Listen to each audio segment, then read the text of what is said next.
for Lands and Natural Resources, who also doubles as the Member of Parliament for the good people of Achima Nwebieja North, Honorable Benito Usudio. I would also like to acknowledge some representatives from GNPC, Ghana Immigration Service, Ghana Armed Forces, and the Ghana National Intelligence Bureau, who have joined us this morning. So on that note, I'll yield to Honorable Minister for his introductory remarks, and then we'll take the substantive presentation. Thank you.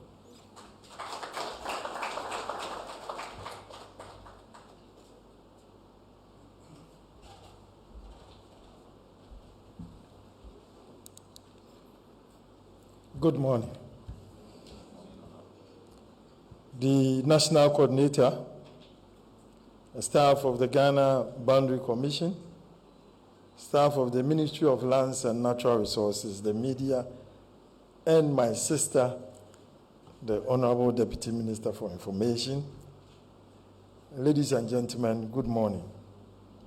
On behalf of the Minister for Lands and Natural Resources, the Honorable Samuel A. Jinapo, MP for Damango, I would like to welcome you all to today's Minister's Press Briefing on the African Border Day.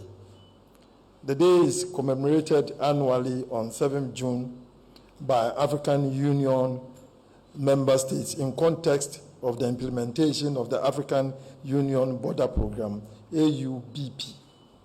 The AUBP aims at addressing the persistence of lack of delimitation and demarcation of African boundaries, resulting in the creation of undefined zones, to facilitate and support the delimitation and demarcation of African boundaries, and to develop cross-border initiatives among AU member states. Today's briefing is a special one, as it also seeks to officially outdoor to the public the Ghana Boundary Commission and the work it has been doing to effectively manage Ghana's international land and maritime boundaries as stipulated in Act 795 of 2010. Ladies and gentlemen of the media, the Commission has been very active over the past 3 years. Under the able leadership of the National Coordinator and my very good friend, Major General Emmanuel Kotia, the Commission has been parading the length and breadth of Ghana's boundaries, ensuring that various mishaps along the country's international boundaries are attended to. I know some of you have been very privy to the works of the Commission on the ground, reporting live the activities of the Commission. You have all been invited to help promote the Commission.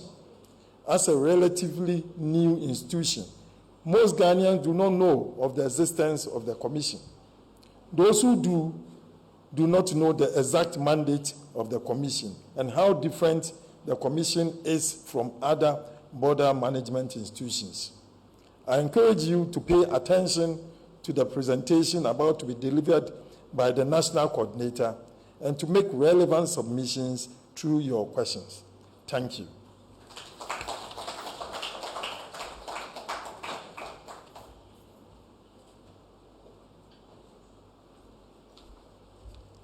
Thank you so much, Honorable Deputy Minister. On that note, I would invite the National Coordinator of the Ghana Boundary Commission, Major General Kotia, to talk about their mandates as well as their success stories and challenges in relation to their role since operationalization of the Commission, most especially to talk about what they've been doing with respect to boundary surveillance, boundary audits, among others. Major, your audience.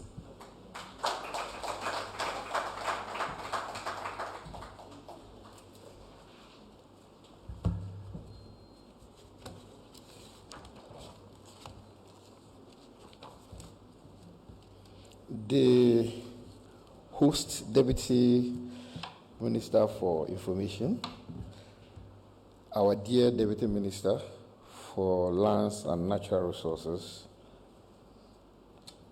the Deputy Controller General, very good friend of mine and staff of the Ghana Immigration Service. We are very happy that you have come here in your numbers to support us. the members of the Executive Committee and the staff of the Ghana Boundary Commission, members of the media, good morning to you all.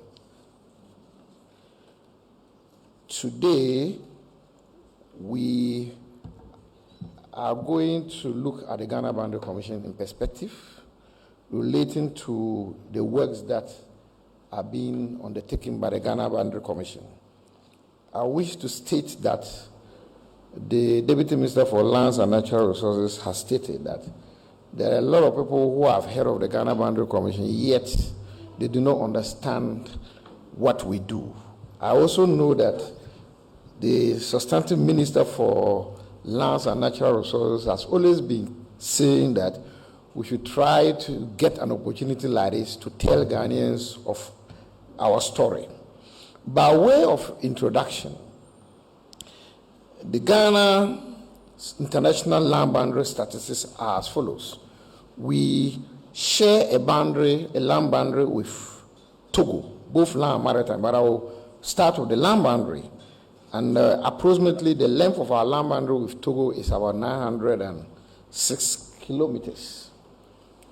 We also share a land boundary with Burkina Faso to the northern part of Ghana, 590 kilometers. And with Cote d'Ivoire, our land boundary is approximately 730. In between, we have rivers and streams, which occupies, some of them are dry, some also are flowing, especially during the rainy season. On Ghana's international maritime boundary, currently, we have a maritime boundary with Togo, Benin, and Nigeria, which covers 200 nautical miles. I must say that this issue, I'll come back to the issue of the Ghana-Togo maritime boundary, especially, where currently negotiations are ongoing on it. We have a maritime boundary with Cote d'Ivoire, 200 nautical miles, and the length of Ghana's eastern to west maritime domain is about 780 kilometers at the extent of the exclusive economic zone. Now, as we mentioned earlier on, the Act 795 of Parliament established the Ghana Boundary Commission in 2010. Since 2010, only the governing body has been the organ that has been operational, meaning being inaugurated. Now, from 2020, the executive head of the Boundary Commission was appointed, and we came into full operations in 2021 with the employment of permanent staff and secondary staff and the acquisition of office space. We then continued setting up the office alongside the operationalization of our activities. The activities, efforts, and achievements of the Ghana Boundary Commission have all been geared towards the fulfillment of the Commission's mandate as spelled out by law and the strategic objectives set out by the Commission. The Commission's mandate has a wider implication for safeguarding the territory of the state at all times in collaboration with various actors within and outside Ghana. And just briefly, let me mention to you that one of the key characteristics of a state is that a state must have a defined boundary. And how do we have a defined boundary? You can only define your boundary, territory. You can only have a defined territory when you have defined boundaries. That is how important the Ghana Boundary Commission is, because the responsibility of defining our boundaries, both land and maritime boundaries, and to some extent air boundaries, is the responsibility or is the mandate that we are supposed to undertake. Now, by way of mandate, we're supposed to lead negotiations with a neighboring country concerning land or maritime boundary disputes between Ghana and that country. We undertake fiscal demarcation of land boundaries and delimitation of maritime boundaries. Whenever determined with a neighboring country, we place bows and maritime markers along some of the courses of the maritime boundaries of Ghana. Let me mention that So far as land boundaries are concerned, there is no dispute so far as our land demarcations are concerned. So what the Ghana Boundary Commission clearly is doing and is continuing to do now is reaffirmation. These land demarcations, we are not doing new demarcations because there is no dispute so far our land demarcations are concerned. We also to encourage negotiated settlement of border disputes in preference to litigation. In collaboration with relevant security agencies, we ensure the security of the boundaries of Ghana to safeguard the territorial integrity of Ghana at all times. Through negotiation, determine cross-border matters among communities, promote trans-border cooperation and local community development, advise government on international conventions in relation to the boundaries of Ghana and the signing and ratification of treaties related to land and maritime boundaries, address issues related to the use of natural resources that straddle land and maritime boundaries, formulate policies and programs on international boundaries, including land and maritime boundaries, and then perform any other function auxiliary to the objects of the Commission as determined by government. The vision is clearly stated on the slide to ensure that Ghana's land and maritime boundaries are effectively secured and managed within the framework of international law, peace and security, and the African Union and ECOWAS protocols of African and regional integration. The mission is to delimit and manage Ghana's international boundaries, including settling boundary disputes through the implementation of national legislations and regional and international conventions on boundary management and cross-boundary cooperation in Africa. When the Commission was established, we set out to come out with a strategic plan. And the key focus and objectives of our strategic plan are fivefold. First is based on institutional capacity building of the Ghana Boundary Commission, securing the land and maritime boundaries of Ghana, and this involves delimitation, reaffirmation of our boundaries with a neighboring country. And let me state here that there is no way by which the Ghana Boundary Commission will be reaffirming a boundary without the involvement of a neighboring state. It is done jointly with a neighboring state. Our responsibility gives us the mandate. The mandate of the Ghana Boundary Commission gives us that responsibility of discussing and negotiating or performing tasks of a neighboring state. There is no institution in Ghana that has that mandate of directly negotiating with another state so far as the reaffirmation or delimitation of our land and maritime boundaries are concerned. I want this to be clear. We also assist in boundary dispute resolution, cross-boundary governance, and a strategic policy framework. Now, since the Commission was operationalized, there have been a number of major activities that the Commission has undertaken. I want to first start with our activities on the northern corridor between Ghana and Burkina Faso. And the map that you see on your right also speaks to it. We've had a multi-agency mapping and operational exercises along the Ghana-Burkina Faso border. We've done it on a number of occasions, but let me rightly say that because of the situation in Burkina Faso, we've not had the full collaboration or cooperation from Burkina Faso in conducting joint reaffirmation. So we've not been able to do any joint reaffirmation, but then we've had a discussion with them and we are going to look at joint reaffirmation very soon.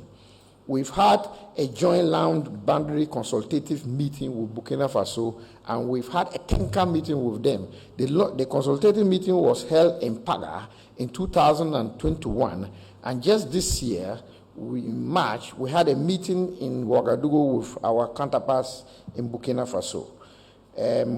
During those meetings, it was agreed that we should start reaffirming our land boundary as soon as possible. So once that has been secured from the Burkina government, we should be able to start work on this as soon as possible.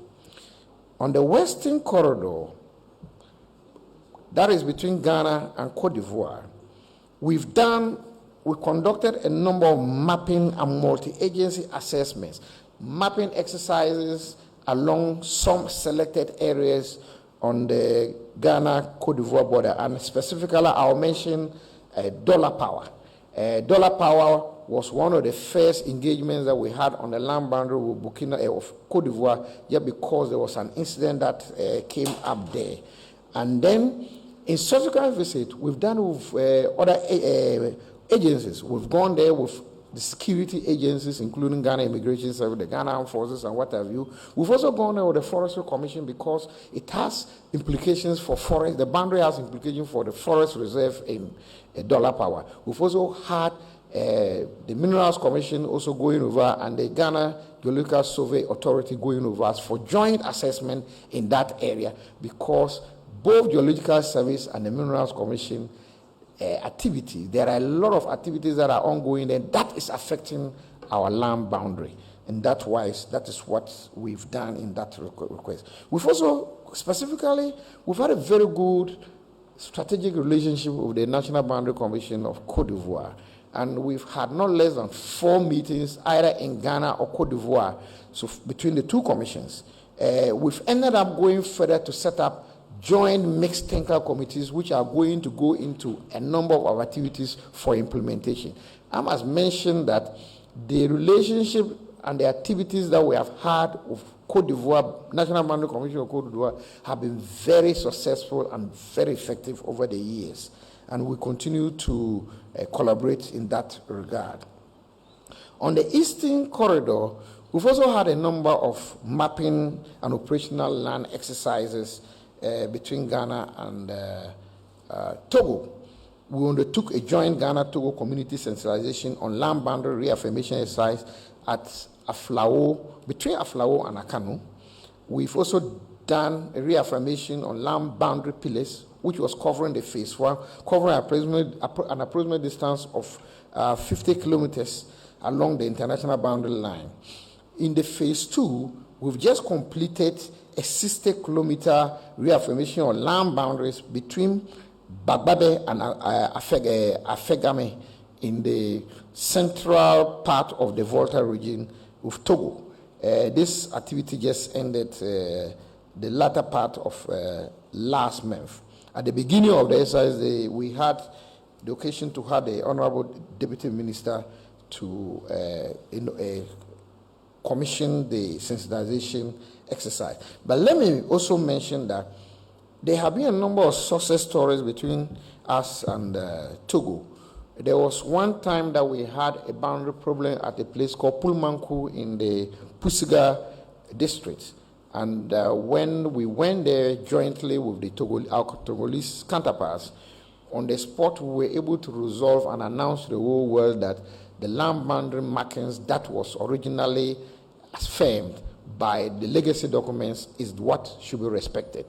And the Togolese ceded that part that they were occupying to Ghana based on the negotiations and discussions that we had on the ground. On the maritime boundary activities, we have had, I alluded earlier on that we have about 10 kilometers, 10 nautical miles maritime boundary with Nigeria. We've had a meeting, an introductory meeting with our Nigerian counterparts, the National Boundary Commission of Nigeria in Abuja, sometime in October 2021. And we discussed various ways so that we could jointly come out with a strategy in which we could delimit our international land boundary. We've also discussed our Nigerian counterparts on the overlapping continental shelf, which is beyond the 200 nautical miles with Ghana. That is something that is outstanding. And the reason why we have not continued with the discussions on the maritime boundary of Nigeria has been the discussions that are going on with Togo currently. Once those discussions are over, we would reignite those discussions with Nigeria.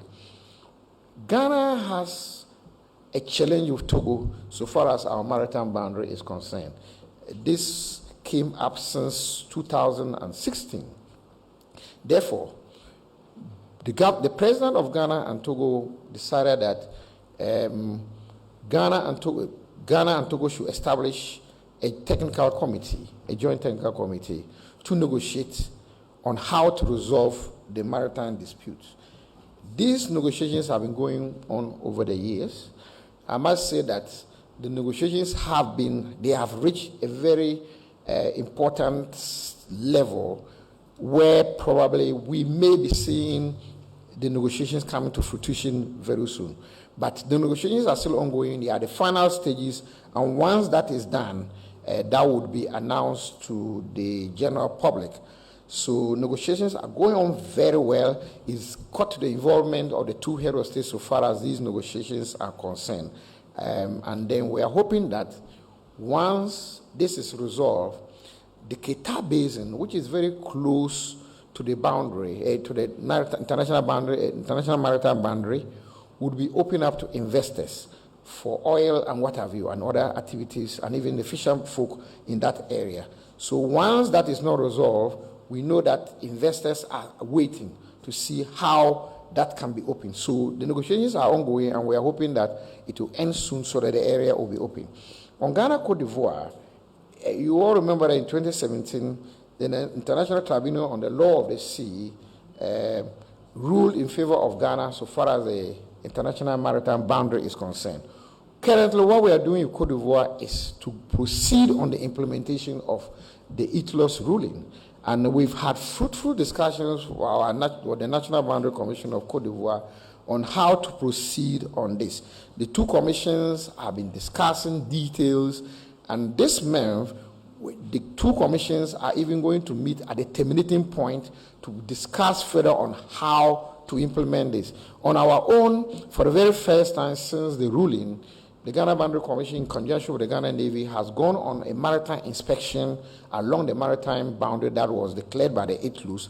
And I want to say that all is going well. There have not been any violations so far as the international maritime boundary is concerned. We have had engagements with GMPC, the Ghana Navy, the Ghana Boundary Commission, with the support from the Ghana National Procurement Corporation, acquired a state-of-the-art drone. And this drone that you see, this live drone that you see in front of me, is one of the equipment that was acquired by the GMPC. We have one of the best cameras so far as picking instruments are concerned in the country. I can clearly attest to that. Now, we also have been working with the Ghana Navy so far as our inspections are concerned. The mandate lies on us, but we don't have the tools, and we need the tools of the Ghana Navy. So the Ghana Navy has been collaborating very well with us so far as that aspect is concerned. They also have drones that we facilitated through the Ghana National Procurement Corporation for them to use on their ships along the maritime boundaries. There are other key activities that were undertaken by the Commission. We were admitted to the African Union Boundary Program once the Commission was operational. We led the advocacy for the ratification of the African Union Convention on Cross-Border Cooperation, the Niamey Convention. I am happy to announce that the President has assented to the instrument, and the Commission will formally be handing over the instruments at the AU headquarters sometime next month. We've also searched and retrieved a number of legacy documents defining Ghana's boundary with neighboring countries in collaboration with other agencies.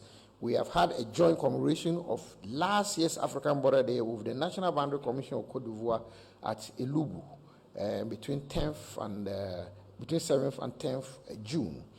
We've also conducted a needs assessment on the social facility of deprived border communities for rehabilitation. Let me mention here that one of our key strategic objectives is to identify very deprived communities in the border areas for us to be able to source for funding to be able to support them. And I will mention 2 here. Dollar Power has been one of the key places.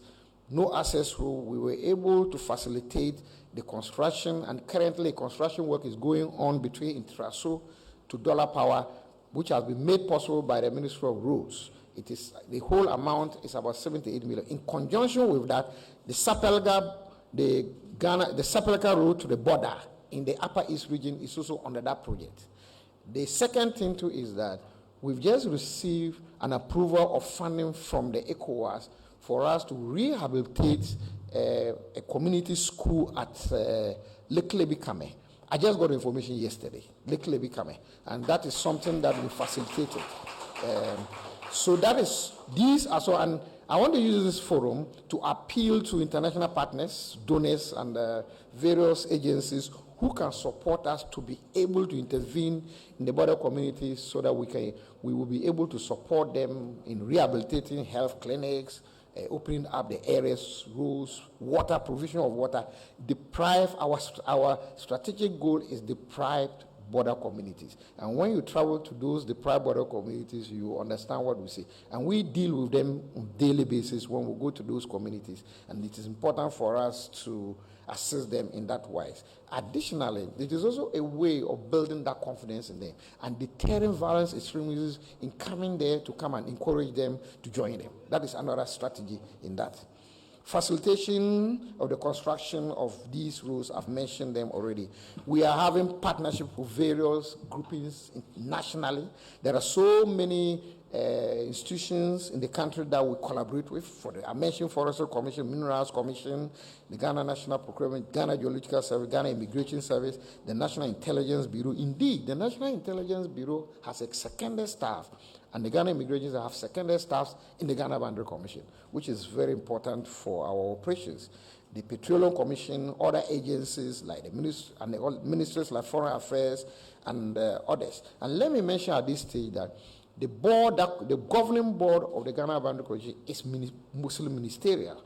So you have the Attorney General on the board, you have the Minister of Foreign Affairs on the board, you have the Minister of Defense on the board, and the board is chaired by the Minister for Lands and Natural Resources. There are a number of pictorials that I'll let them flip for you to see. I'm not going to speak to them, but just for you to see some of their practical activities and events that have taken place on the field that you can see. The second pictorial picture you see on your left is a pillar inspection on the Ghana-Togo border. On the right are some of our technical teams using GNSS equipment, and down there as well. And then in the middle there is training on the drones. And then normally most of our border communities where we go to work are areas that are not accessible. So sometimes in getting to those places, you need the support of the Ghana Air Force and the Ghana Air Force as a whole. So the Ghana Air Force has been supporting us very much, especially in Dollar Power. There's no access road to Dollar Power. How you can get to Dollar Power is only by air.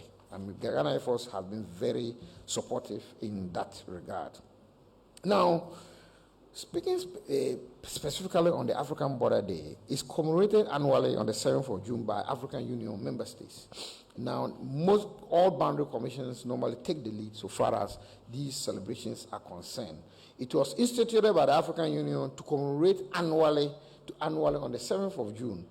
It was adopted during the second conference of the African ministers in charge of border issues in March 2010.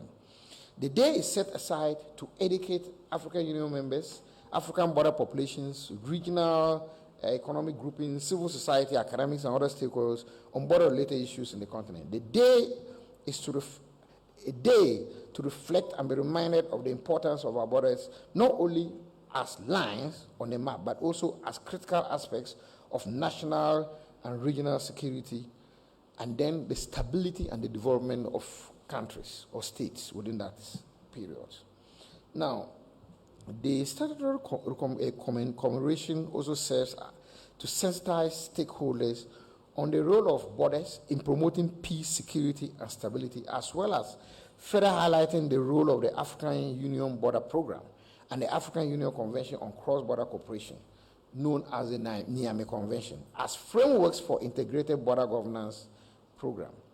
The Niamey Convention promotes cross-border cooperation at local, regional, continental, and global basis levels. It facilitates peaceful resolution of boundary disputes and seeks to transform border areas into catalysts for growth, social, economic, and political integration of the continent. Now, the commemoration of this day, that Border Day, is also an opportunity to reflect on the progress we have made individually as member states and collectively as a continent in securing and managing our boundaries and the challenges that lie ahead of us. Now, the General African Union theme for 2023 and also for the Border Day, as adopted by the Assembly of Head of States and Government of the African Union, is accelerating the AfTA implementation. Now, looking at the Niamey Convention, the ratification of the Niamey Convention by Ghana's Parliament this year was very important. 17 out of 55 African Union member states have signed to the convention. Ghana signed to the convention in 2017, but we didn't ratify the convention until the Parliament ratified it this year. Only 7 countries have ratified it and 5 have deposited it. I mentioned to you that we will be depositing our instruments next month in accordance with Article 7 of the convention. We are waiting for a communication from the African Union when the Commissioner for Political Peace and Security will be available for that to be done. So Ghana will definitely do that by mid-July, hopefully. The justification for ratification are that it contributes to the development of marginalized border areas. It allows economic growth in border areas through the creation of employment opportunities, development of infrastructure, trade, transport, and other sectors of border zones. It promotes an Africa with borders serving as bridges for peace, growth, and development, created as pivotal stepping stones towards increased demand for cross-border cooperation. Now, in ratifying this convention, the Ghana Parliament did it in accordance to Article 75 of the Constitution. It is intended to improve Ghana's image as a country that is committed to the African Union and the ECOWAS agenda. It offers a significant chance to boost security and combat terrorism by establishing cross-border cooperation with neighboring countries and strengthening Ghana's integrated management system. Now, there are a number of issues that are related to the convention. I will not bore you into most of them, but I'll just highlight some few ones, important ones here. It promotes cross-border cooperation at the local, regional, and the continental levels. It allows to seize opportunities arising from the borders. It promotes peace and stability, and that is very important, through the prevention of conflicts, integration of the continent, and fostering unity. The Ghana Boundary Commission looks forward to continue with a lot of activities. I've mentioned some of the activities that we have undertaken, but in the coming months and years, we are looking at having various consultative meetings, continuing consultative meetings with our neighboring countries. We will continue now negotiations with Togo and implement a mutually agreed maritime boundary line. We want our agreement with Togo, when signed, to be a state-of-the-art one and one of the breaking points so far as the history of maritime boundaries is concerned. We will continue with our mapping exercise. We want to establish a systematic geodata base to manage Ghana's international boundaries. We're also looking at hosting, for the very first time in Africa, an African Conference on Maritime Boundaries and International Law. We're seeking for funding for that. Distinguished ladies and gentlemen, members of the press, in conclusion, as a commission, we rely on the expertise and skills of people in various agencies in advancing our mandates. That is the reason why the composition of the governing board and the various technical committees reflects. In the coming years, we expect the Ghana Boundary Commission to continue receiving unflinching support from partners, stakeholders, ministries, and development partners, and what have you, who have worked tirelessly with us in the course of the year. We also hope to develop a new partnership to help the Commission better execute its mandate. I want to end up by displaying our various social media, our website, and the social media platforms that you can always follow at any time, and you can get an up-to-date information on the activities of the Boundary Commission. Honorable Deputy Ministers, this is the end of the story of the Ghana Boundary Commission. I thank you very much for your attention.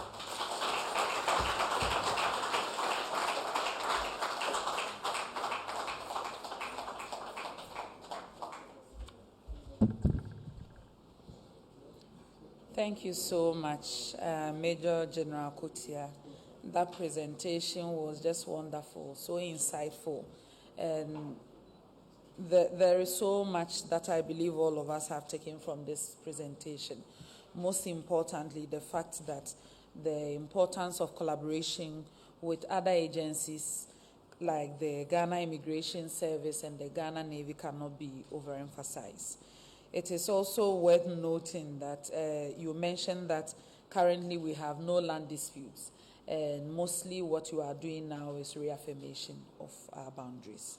You also mentioned that when it comes to our maritime disputes, currently you are looking at some negotiations with Togo, which is successful so far as negotiations are concerned, and previous maritime disputes we had with La Côte d'Ivoire were resolved through the ITLOS. And all other maritime disputes that may come up, you would adopt that same procedure like the ITLOS or other alternative dispute resolution mechanisms to successfully resolve those. We are very confident that with all the knowledge that you have given out and the collaboration you have, we have no cause to worry, but just go to sleep knowing that with all the hard work, our land and maritime boundaries are secured. So thank you so much for that insightful presentation. Ladies and gentlemen, on that note, we'll take your questions. If you have any question, kindly mention your name and affiliation and then proceed to ask your question. Okay, John. Okay. Thank you. My name is John Awuni Kesvin. When he was speaking, he mentioned that somewhere 2017, Ghana had a maritime settlement with the International Tribunal on the Law of the Sea regarding the Ghana-Côte d'Ivoire maritime boundary. And he also mentioned that Ghana and Togo are currently at an advanced stage of concluding that maritime issues or maritime dispute. So I want to find out if it delays, will they consider taking it to the ITLOS for them to bring finality to the issue between Ghana and then that of Togo? And then the second question is, somewhere December last year, the president was in the U.S., attending the U.S.-Africa Summit, and he mentioned the Russian missionaries that are in the northern part of Ghana, that is Burkina Faso, who were contracted to help bring the jihadis dispute or jihadis problems over there. And then they were given some mining areas which is closer to Ghana to mine. And they were mining into virtually Ghana. So I don't know, what is the latest on that? And most of the tours that they've been to the northern part, what have they found regarding the Russian missionaries mining on our land? Thank you. Thank you so much for the question. We'll take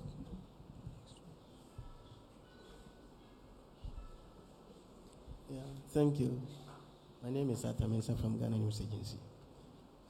As Major General said in his presentation that he's appealing for support from the international community to support the deprived border communities with clinics, roads, potable water, and all those things. And he cited dollar power, even it doesn't have access routes, and they have to reach there with flight. I want to find out, is it an admission that Ghana government is not paying attention to the needs of the border communities? And would he advocate a special development agency to provide these amenities? Thank you. Thank you for the question. We can take 3 more questions if there are any hands. Okay. Yes. Good morning, General. You are welcome. When there is a mineral deposit that spans, say, from Ghana to Togo, or say Ghana to Côte d'Ivoire, or Ghana to Burkina Faso, definitely there's going to be a scramble for or to capture that particular mineral. When things of literature arise, how do you solve that problem? Because most invariably, when there's a mineral, there's going to be a contention for the mineral. How do you resolve that issue? Thank you for the question, Nana. If there are any hands, if not, I take that to be the last question. I will invite Major General Kotia back for his responses.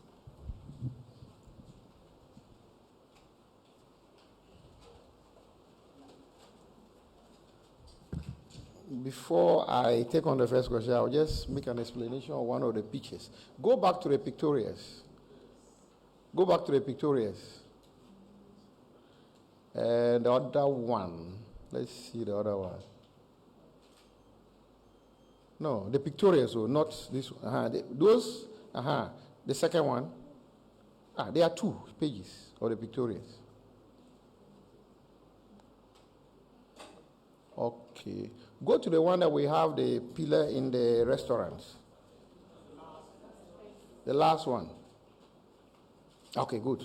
So this pillar on the right is in the center of a restaurant. That was found in the Ghana-Burkina border, around Paga, the Paga border. Now, this is a pillar that somebody has constructed, and we went with the Burkina Faso Boundary Commission, Land Boundary Commission, and inspected it together. What we realized was that they were supposed to be, a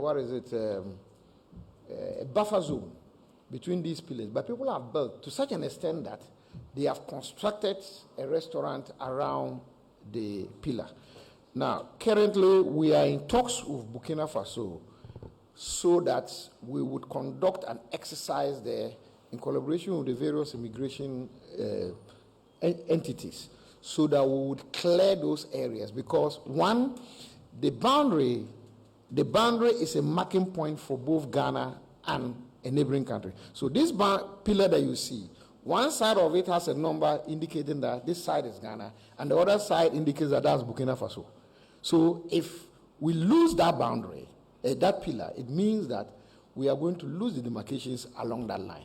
That is the explanation I want to make. The Deputy Minister alerted me to make that explanation. The 2017 ITLOS vis-a-vis Ghana, Togo. Yes, there are various ways by which you can resolve disputes. One way is to go for arbitration. Another way is that you can negotiate with a neighboring country. And in the ITLOS, it really gives you room for that. Now, for Ghana and Togo, it's progressing very well so far as those discussions are concerned. One cannot say that that should be the only one. It happened with Ghana, Cote d'Ivoire. So various means are available for Ghana and Togo to use to resolve that thing. But what I can say is that I think that the negotiations have been going on well, and we are hoping that it will end up well. Once it doesn't end up well, probably government will decide or what action to be taken. That is not the Ghana Boundary Commission that will decide. Take note about it. Now, on the issue of Wagner, I didn't hear anybody saying that Wagner was giving mines closer to Ghana or in Ghana's territory. If it's even closer to Ghana, it's not our territory, that should not really be a problem for us. And it is not our responsibility as a boundary commission to do. Our responsibility is to make sure that nobody crosses our international boundary line to come into Ghana to organize any mining activity. Now, if that is happening, we would need to draw our counterparts' attention, and we will go for reaffirmation and probably resolve it. Now, when I was listing out the activities or the mandate of the commission, I mentioned that one of the key strengths that we have is to negotiate to resolve disputes. And so far, that is what we have been applying, and we have been doing it.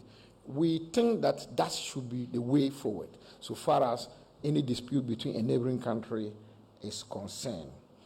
Now, talking about accessibility to border communities, it isn't that government, I didn't mention that government was not doing anything about it. What I was saying was that we need support from all angles, including Ghana. And government has actually supported us in doing undertaking a number of projects in the border communities. I mentioned that Dollar Power is a state-sponsored activity that the Ministry of Roads. If Ministry of Roads has released that amount of money, it means the government of Ghana. So the opening of the access road to Dollar Power is a government of Ghana activity that is undertaking. So, but then what we are saying is that there are so many activities that we can depend on various agencies that are also in the country that are providing such support. For instance, if you take the World Food Program, one of their key strategies is to identify deprived communities to provide certain incentives to them. Now, if they are here undertaking that project and we approach them and say that there are other deprived communities, and when we are going, they should accompany us for us to go and do it. It doesn't mean that we are not able to provide, but then they can supplement whatever is happening in that regard. The Minister of National Security has been doing a lot of work in the border areas concerning provision of water through the drilling of boreholes. So I can attest to that especially. Mineral deposits across our boundaries, yes, it can happen, and it's a very interesting question.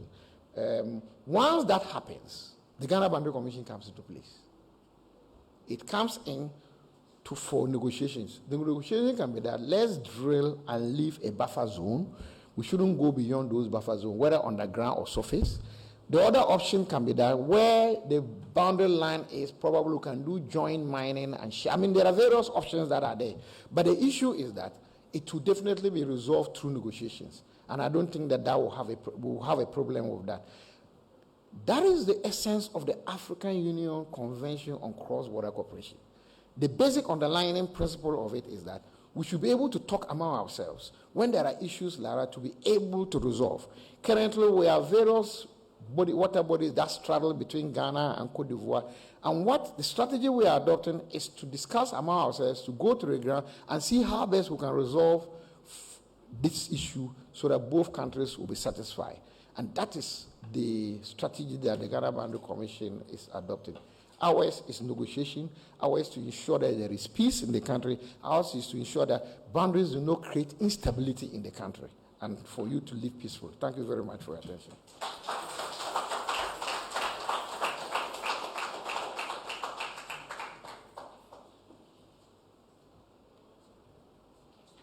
Thank you so much, sir. Please, if you have any follow-up questions, we'll take 2 more questions. If there are no questions, we draw the curtain on today's press briefing. On that note, National Coordinator for Boundary Commission, Deputy Minister was here. He just left the room. I would like to thank you so much for coming here with your team. I believe this should be a see you again and not a goodbye. We really appreciate agencies using this platform to engage the Ghanaian public for the purpose of information dissemination. And it goes a long way to help in educating our public so that if they see any activity within the vicinities of our boundary communities, they are confident to draw the attention of authorities to it so that they can be peacefully resolved. So thank you so much for making time to join us today. To the press, once again, we pray that you carry the stories out there, you will inform the public and educate Ghanaians so that together we can support the Boundary Commission to execute their mandate successfully. Ladies and gentlemen, thank you for joining us. And to GTV, thank you so much for always carrying our press briefing live. And good afternoon, and thanks for joining us.